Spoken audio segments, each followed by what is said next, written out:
আমাৰ 100% প্ৰস্তুতি হৈ গ'ল। আটাইতকৈ ভাল লাগিছে বাসুগাঁও চহৰৰ ছিনিয়ৰ চিটিজেনসকলৰ লগত খন্তেক সময়ৰ কাৰণে কিছু এই অঞ্চলৰ ডেভেলপমেণ্ট, এই অঞ্চলৰ ভৱিষ্যত জেনেৰেশ্যনটো কৰাৰ কাৰণে আমি আলোচনা কৰিলোঁ।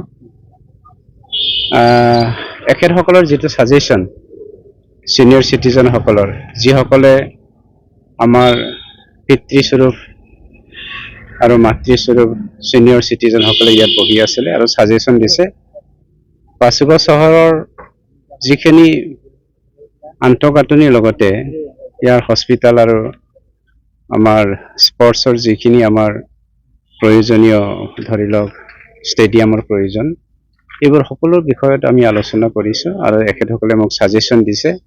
জিকি যোৱাৰ পাছত বাসুগাঁও চহৰৰ লগতে বিভিন্ন আমাৰ 19 নং চিডলি চিৰাং সমষ্টিৰ বিভিন্ন ঠাইতো যিখিনি ডেভেলপমেণ্ট এণ্ড কমিউনিকেশ্যন কানেকশ্যনৰ কথা আছে আৰু কেনেকৈ আমি মেলেৰিয়া টাইফয়েড ফ্ৰী আমি চিৰাং জিলাটো কৰিব পাৰোঁ, বিভিন্ন ধৰণৰ আলোচনা।